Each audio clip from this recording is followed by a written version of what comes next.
కర్కాటక రాశి ఫలితం అండి. పునర్వసు 4వ పాదం, పుష్యమి నక్షత్రం అన్ని పాదాలు, ఆశ్లేష 4 పాదాలు. ఆదాయం 2 పాళ్ళు, ఖర్చు 11 పాళ్ళు, గౌరవం 4 పాళ్ళు, అవమానం 7 పాళ్ళు అన్నమాట. గురు సంచారం వలన ఈ కర్కాటక రాశి వాళ్ళకి శుభప్రదంగా ఉంటుంది. ఉద్యోగ వ్యాపారాల్లో మంచి ప్రయోజనాలు ఏర్పడతాయి.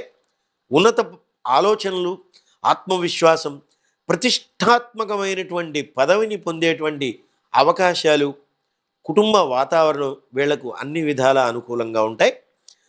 పరిశోధన వృత్తి నైపుణ్యాలను సాధిస్తారనమాట. అంటే రీసెర్చ్ స్కిల్స్ అన్నమాట. విదేశాలకు వెళ్ళడానికి, ఇతర ప్రాంతాలకు ప్రయాణం చేయడానికి అనుకూలమైనటువంటి సమయం. అలాగే ఫారిన్ కంట్రీస్లో వీళ్ళు ఎడ్యుకేషన్ అనేది చేస్తారు.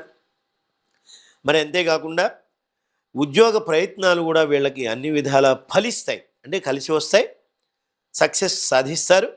జన్మరాశిలో బృహస్పతి సంచారం ఇతరులకు ప్రోత్సాహకారిగా ఉంటూ తగిన స్ఫూర్తినిచ్చేట్లుగా చేస్తుందన్నమాట.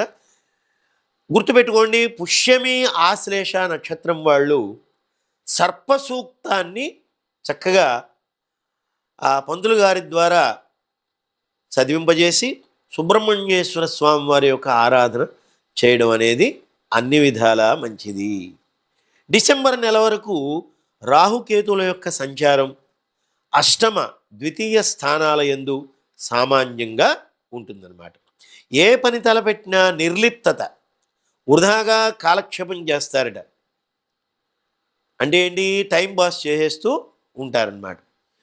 నిరాశాజనకంగా ఉంటారు, డల్గా ఉంటారు, మానసికంగా ఇబ్బందులు అనేవి కలుగుతాయి.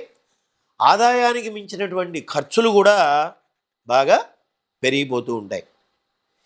ఈ కర్కాటక రాశి వాళ్ళకి అదృష్ట సంఖ్య 2, నెంబర్ 2. ఇక సంఖ్యాపరంగా మనం నెంబరింగ్గా చెప్పుకోవాల్సి వస్తే 7, 11, 7 మరియు 11 సంఖ్యలు ఏ వారాలతో కలిసి రావాలట? సోమ, మంగళ, గురువారాలు కలిసి వచ్చాయనుకోండి, చాలా శుభప్రదంగా ఈ రాశి వాళ్ళకి ఉంటుందన్నమాట.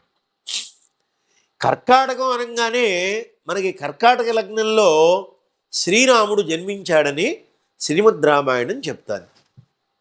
అందువలన సీతారాముల యొక్క ఆరాధన కూడా సుబ్రహ్మణ్యేశ్వర స్వామి వారి యొక్క ఆరాధనతో పాటుగా చేయాలండి. వీళ్ళకి శుభప్రదం, జయప్రదం.